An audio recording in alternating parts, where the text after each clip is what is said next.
Hey, there's romance on film, and then there's black love. Welcome to Hal's Hit List with legendary actor Hal Williams, Black Love Part 1. He's back. He's back and waiting for you guys to join him. This is Hal Williams with Hal's Hit List, along with Charlotte Hambrick, my co-host and valuable resource person, and Hello. From New Orleans, Absolutely. from New Orleans, one of my favorite places. And we're here to, it's going to be a wonderful show because we're talking about some wonderful topics. You talk about people falling in love. You talk about the guys chasing girls and everything. We're going to take it into something even more special, like black love. Black love. Hashtag and we don't black touch love. on that too much. Black love. So, Charlotte, tell me a little bit about where we're going with this morning. Okay, so like you said, I'm just going to repeat. There's romance movies, then there's what some may call black romance movies, but we're going to call black love. And we're going to take our audience through the history. We're going to explore black love, and we're going to start with the pre-civil rights era, which brings us to Stormy Weather, which came out in 1943. Stormy Weather, starring Bill Williams, a struggling performer, meets a beautiful vocalist named Selena Rogers, played by Lena Horne. Bill promises her that they will be together after he becomes successful. However, he and Selena both skyrocket to fame, and they lose contact with each other. But they meet up again. So I want to talk about that. I want to talk about that period of filmmaking, and I want to talk about Lena Horne. Take it away, Hal. Well, I was a little kid going to the movies paying 10 cents to get in and 5 cents for a bag of popcorn and 3 cents for grain so I could take my pea shooter and shoot people in the back of the head. But I did get to see that movie, and also another famous movie that ran along at the same time, Cabin in the Sky, with Ethel Waters and Eddie Rochester. But Lena Horne had to go through so much stuff in her career just getting started. So many transitions, so many obstacles were thrown her way just because they knew she was talented. They knew they could make money off of her, but she had pride. She had tremendous pride about what she did and who she was and where she came from and where she was trying to go. And she was only willing to make sacrifices to a certain extent, a certain degree, in order to get where she wanted to go. She didn't want to forget who she was, and she didn't want anybody else to forget who she was. So at that time, the audiences were divided. You know where the money was coming from. We were still sitting in balconies seeing the shows and the movies when they came out and stuff like that. In my hometown, you couldn't even sit on the first floor and watch a movie. You had to go in the balcony. You had to go to the side door and all that kind of stuff. Lena Horne, in addition to being in the movies, singing and portraying all of her talent, refused to perform in places that didn't treat other blacks equally. And that was difficult. They didn't want that. So she had to fight all these things and compromise to a degree, but not compromise in a shameful way. I understand. I totally understand. She fought the fight, but I also want to talk a little bit about the chemistry because Bill was much older than she was in the film. Yeah. And she had a lot of power in those days. But what she talked about in her documentary, she talked about the fact that they would always make sure that her scenes, whether it was a song or whatever, a song and a dance, that those scenes could be cut out for the Southern audiences. Right. I thought that was really interesting. Well, they wanted to take the humanity out of the work, because they didn't want to portray us as anything other than shadows as they thought we were, no matter when we were portrayed, especially if they're going to show the film down south, like you said. So it's like they're putting out the distribution is going to be twofold, depending on the area where the distribution was going to take place. And this was also a film that had an all-black cast, where there were other films that were out there, Disney had their version, but they always went back to the tropes and the stereotypes of Yeah. characters. They're like, what they call the Black Sambo character, Yeah. the Uncle Remus. exactly. And that was an uphill battle.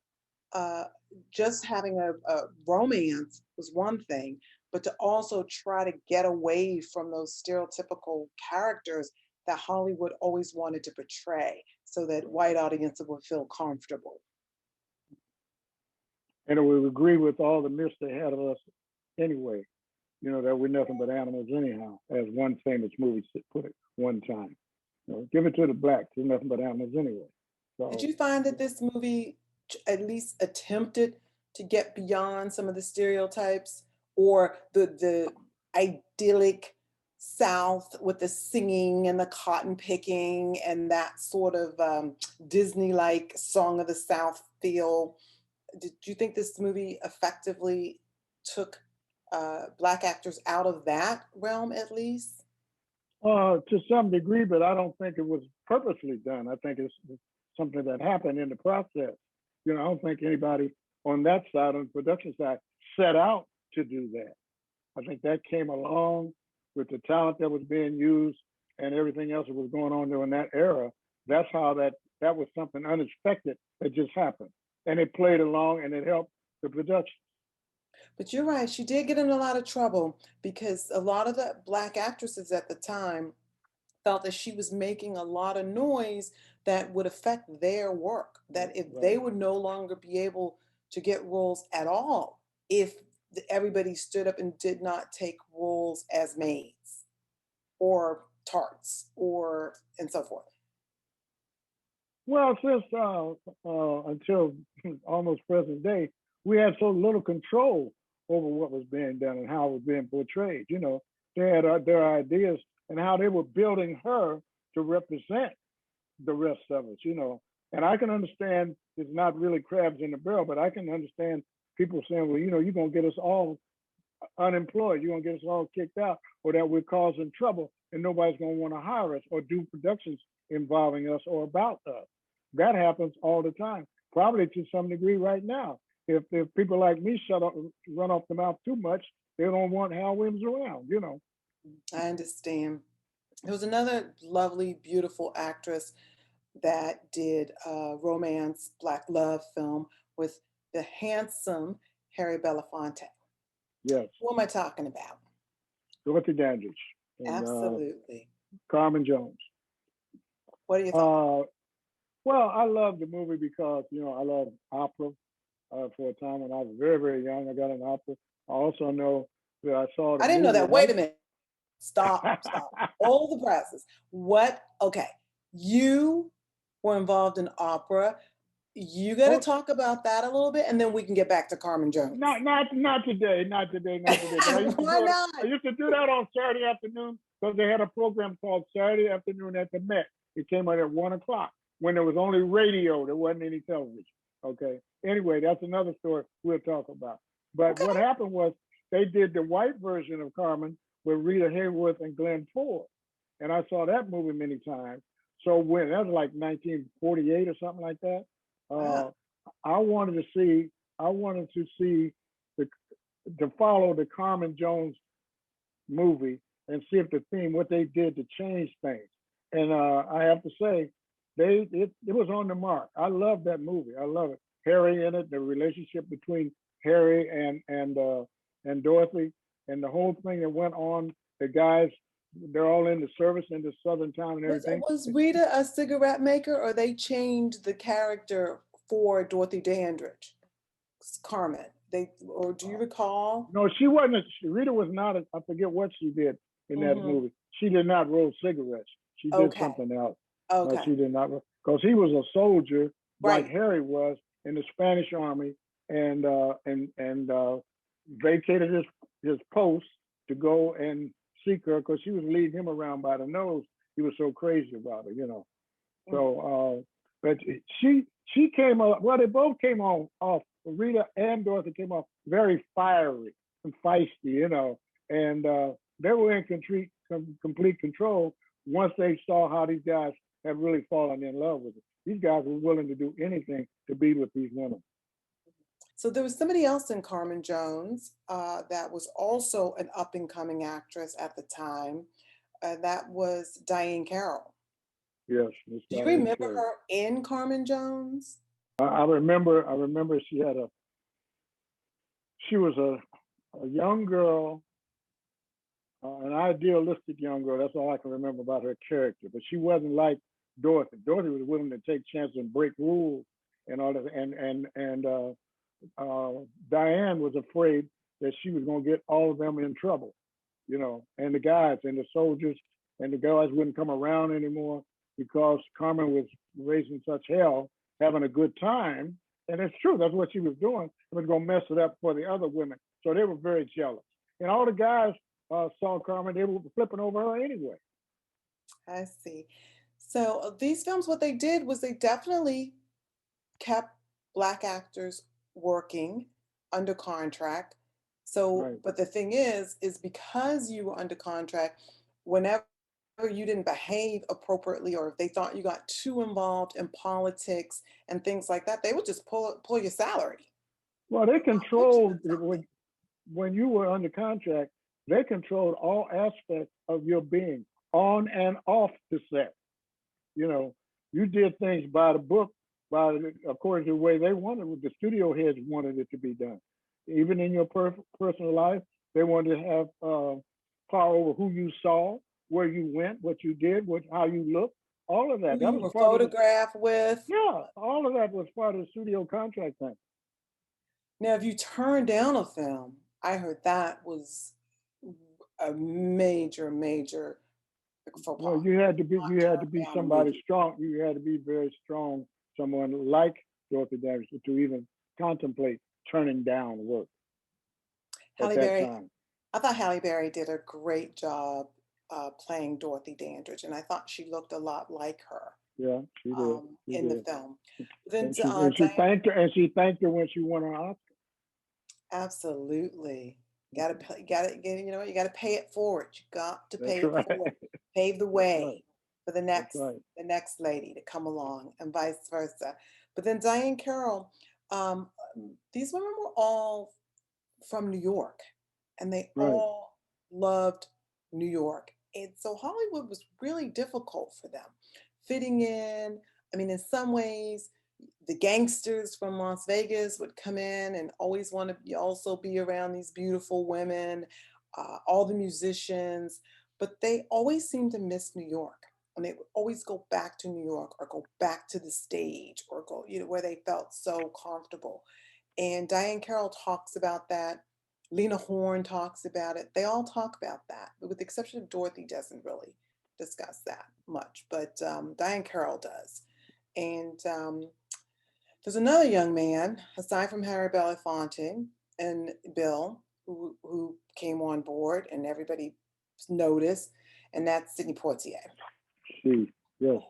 Who didn't do a lot of movies, but he somehow made a huge impression in the movies. And there was a shift, you know, during that era, which was the 1960s, 1970s. And the film I'm going to bring up is Guess Who's Coming to Dinner. What was that like for you personally, Hal, when that film came out? Well, it was the first interracial pairing, you know, in a movie. And he's a doctor, renowned surgeon, I think he was, along with Elizabeth Hartman, who he's romancing and meets in college, at a college or something. Spencer Tracy and Katharine Hepburn are the parents. Roy Glenn and Bea Richards were Sidney's parents. And a breakout role, and a lot of people don't remember it, Isabel Sanford as a suspicious maid in the house who gave Sidney Poitier hell during the whole movie. She rolled her eyes. She did every damn thing she could think of to show him disrespect, because she felt he had no business being at that house romancing that girl anyway. She wanted to put him in his place. Keep him in his place. So, you know, he's walking around strutting around like a peacock, like he's better than me. You black just like I am. You know, that kind of thing. But that's Weezy from the Jeffersons. That was her breakout role. you know. That's a wonderful addition. There, It there, ended there's up a, being it ended up being a huge box office hit in it was, 1968. it was, was a wonderful movie. There's a wonderful scene in there, a wonderful, powerful scene between Sidney Poitier and Roy Glenn, who plays his father, because Roy Glenn gets on him about he's not approving of the marriage either, really. And he's telling him, you worked hard, your mom and I worked hard, and to get where you are and everything. I carried the mail to get you through school, and I did this, that, and the other. And Sidney comes back with some retorts about, you carried that mail because you had to carry that mail. They have a confrontation scene. If you ever see the movie again, they will knock your socks off. It was wonderful, wonderful. There was some great acting in that. And it also showed a lot of the studios and the marketing departments that would always say, you can't market a film like this in the South. There's no way this movie will be a hit in the South. They proved them wrong. They absolutely proved them wrong. And there are also some films that dealt with interracial couples that did extremely well that I wanted to point out while we were talking about this is by Guard with Whitney Houston. Yeah. That film did. Oh yeah, definitely. Kevin Costner. Yeah, definitely. Definitely. And wonderful. the Loving versus Virginia, that was a critical success because that dealt with the law. I mean, this movie was made when it was still against the law for interracial couples to even marry. Yeah. So this was pretty interesting. It took the Supreme Court to get rid of it. All the way to the Supreme Court. Can you imagine? That's right. Yeah, that's right. One little thing, one little bit of trivia we were talking about. I know we're talking about Black Love, but going back just a second for guess who's coming to dinner? Did you know that Spencer Tracy and Katharine Hepburn were lovers off the set? I did not know that. And he was married. Well, I'm going to ask you now. You're going to go down that path. I'm going to ask you about Sidney Poitier and Diane. You want to talk about Sidney and Diane? Okay. Okay, if you're going to go there, you might as well. Well, you go there. Well, look. What they saying back in the day? Well, he met Diane through a friend, to a person I didn't know at the time, who became a personal friend of mine, Sylvia Ogilvie, who was part of that New York crowd, who was Diane's roommate and part of her family. Because I used to have a wonderful relationship with Diane's mom. We called her mom. And right until the time she died, I got along well with her. But they met, they were attracted to each other, even though both of them, Diane was married to Monty Kaye, and Sidney was married to Juanita and had 3 daughters and everything. And they got to working around each other and got involved with each other, did not go all the way for some time. But when they went to France to make Paris Blues, along with Paul Newman and Joanne Woodward, that's when the thing got really deep, because Sidney and Paul were going to stay over there because they say the French treated blacks so well, like we were really stars and important, and then work from France, And so Diane was upset. Anyway, they got to the point where he got divorced. He went to Mexico and got divorced, and then came back. They were fighting all the time, and he was going crazy. And then they were on their way to Mexico to get married. And I can't be specific about what happened. Something happened 3/4 of the way. They turned around and came back. That is a story to be had. Thank you for sharing. Thank you for sharing. That may have sent her back to New York. It's what sent her back to New York. And going down, definitely going on the down low for a while. Yeah. She came back strong. She came back really strong with Claudine, with James Earl Jones. Right. And so I'm curious to know where he was in his career during that period, and where Diane Carroll was, and why you feel that movie was so successful. Well, it showed real loving, real romancing, real men who cared. It wasn't that men going off, leaving a woman. This woman had 6 kids, and he was a garbage man, and his career was moving right along. But in the intricacies of the dialogue between them and the script, the way the script was going along, it showed you that a black man could be attentive, could be worth his salt, as they used to say, and know how to romance a woman, know how to treat a woman.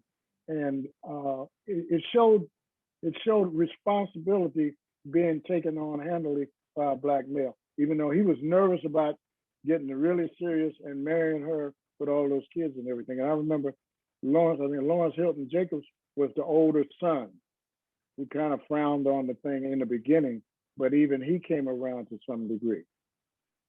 Did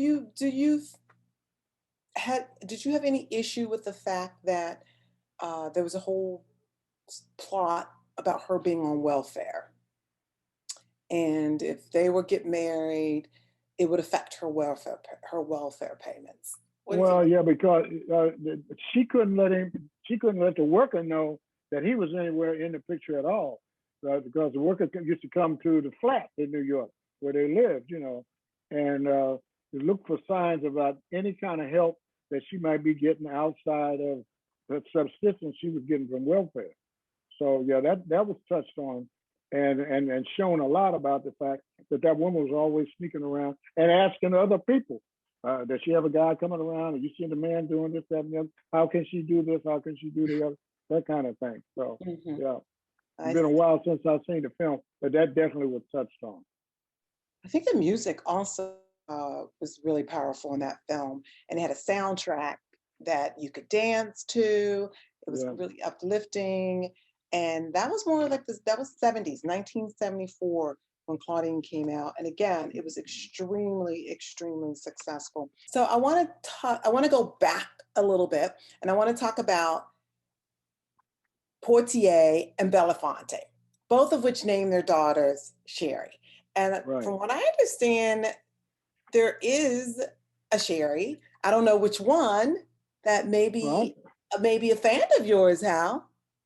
Oh yeah, I talked to her the other day. She and my daughter are very close, just like she and Zena, Terry, my daughter Terry and Zena are very close. Sherry Portier and I are very close. And I talked to her the other day about the podcast and told her how to tune in and listen to it, because she had received the link, but she had not gone to YouTube and actually seen it. I said, so go look at your Uncle Hal, look good on YouTube,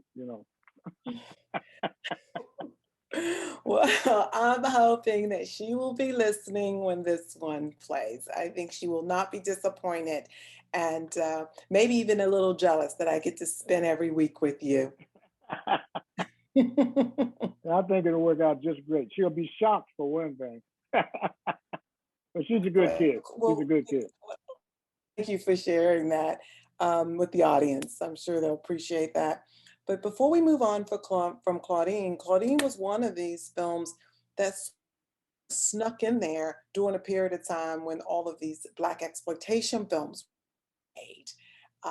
Shaft and all those. Yeah, Shaft started it. Shaft is the one that started it.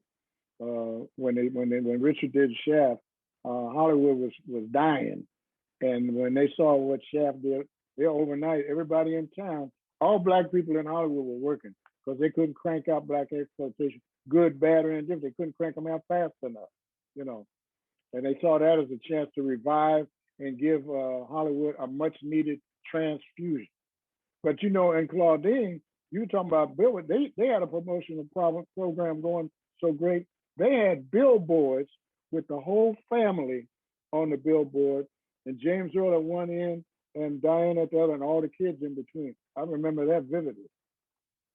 They say it was somewhat semi-autobiographical. I could find that. I could believe that, yeah. Exactly. Mm-hmm. But there was also another film that came out around that time, and a young filmmaker who definitely has his own voice. There's nobody like Spike Lee. Yeah, it's true. It's very true. And this was Nola Darling. Nola Darling. So she gotta have it. That's right. what do you got on that? I'm glad she got to have it. That's where I am with it. With She's Gotta Have It, Nola Darling was a character that a lot of African American women, Black women, had not seen before. She Right. had 3 men courting her, and this was long before Issa Rae. So take it away, Hal. Well, she had these 3 guys courting her, but there were certain things in each one of them that were different that she liked and needed and made her life beautiful. You know, who could make her laugh, who was the best lover. I mean, she had a pick, as they say, pick of the litter. She had a choice. You know, she's going for it and enjoying every bit of it. The guys are the ones who was catching it because they were all trying to take over. They wanted to be the guy, you know. And she did a masterful job. It was like almost like playing chess of moving them around, you know. So it was a different movie, as you said. No character had ever been portrayed like that on the screen, especially no Black character. Okay? Are you romantic, Hal? Are you the romantic type? I'm so romantic, honey, you wouldn't believe it. Because they always talk to me. I walk around, he's always frowned up, and he's this and he's that. I say, but you just don't know. So you don't want to telegraph. You don't want to telegraph and give all your secrets away, you know. So as long as if I keep that kind of posture and everything, it gives me time to explore, you know, because they never think about me in that way, you know. So you consider yourself. So you consider yourself a romantic man. Yeah. I mean, I like good music. I like good food. I know how to treat a woman. I get offended right there. This is old. Most of the people watching this won't believe what I'm saying. I get offended right now when I see guys walking down the street with a young lady, and the young lady's out on the curb walking. I was taught the man walks on the outside, the woman walks on the inside. And why is that? Because back in the day in Italy, they threw the dirty wash water out the window. Okay? And they threw it on and the man was just the strutting peacock. You know, the male is always the colorful of the birds or whatever it is. And so the women would open the window and dump the water down where it hit the woman, it wouldn't hit the man in his fancy suit walking along the curb.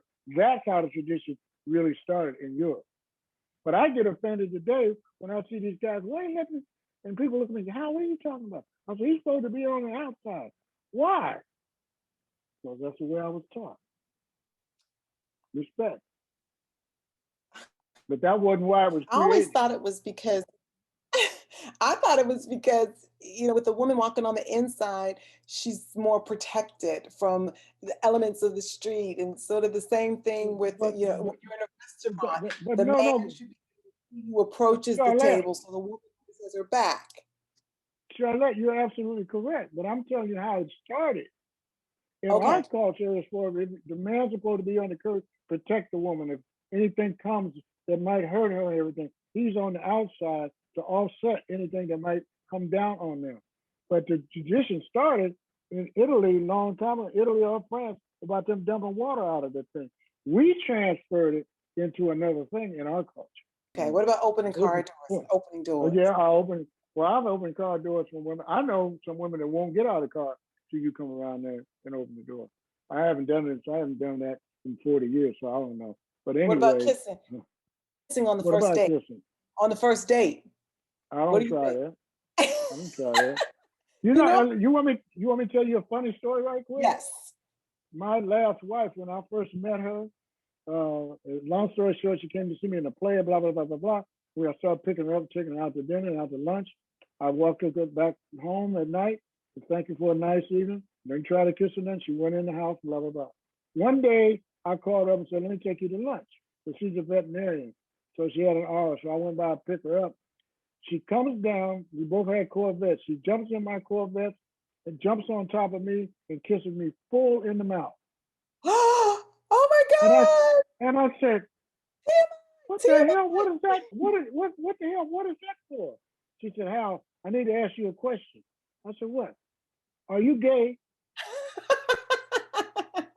I said, what? She said, are you gay? I said, I'm the most ungay you ever saw in your life. I said, why you ask me that? She said, well, You haven't tried to kiss me. You walked me to the door. You always so polite and everything. I said, you must have been going out with a bunch of animals. I figured that will all take place when it's supposed to. But that's a true story. And you also believe in asking the female to dance? Would Yeah, you dance? Would you dance with a female that walked up to you and asked you to dance at a I wedding? have. I have. I had, I was signing autographs at a supermarket. Me and my buddy from Sanford and I had a lady come up, and I got ready to sign the autograph. She said, no, I want you to have mine. Oh, So, wow! that's right. Yeah, I heard she signed the that. paper and handed it to me. I stand there like, yeah. So what do I do? Take the autograph, fool. Take the autograph. That's all. I love hearing these romantic stories from you, Hal, and how it was, and how these days it's, gentlemen, I guess they claim it's the women's rights movement, that women don't want doors open for them. They don't want flowers brought on the first date. They don't want to I have all think you these take things it. done for them. I think that I understand it, but I think some of the things they're taking too far. Let a man respect you. That's the way I take it. Let him respect you. It's not taking anything away from your independence or the fact that you're a professional and make more money than him or any of that junk. Let him show that he knows how to be a man who cares for a woman. That's the way I look at it. We're going to start wrapping it up, and because there's just so much more to get to, and we're not going to get to it this show. So I want everybody to join us next week when we're going to look at the 90s, 2000. We're going to look at poetic justice, how Stella got her groove back. So please join us with part 2 of Black Love. Thanks for listening, and thanks for watching. Make sure you get back with us. Don't miss it. It's going to be more exciting time today, and I know you were overwhelmed today because I have a feeling it's one of our best shows that we've done so far. And it's all about us. It's all about ladies and Black love and Black men and having respect and nothing but admiration and love for each other. So make sure you tune in. Don't forget us.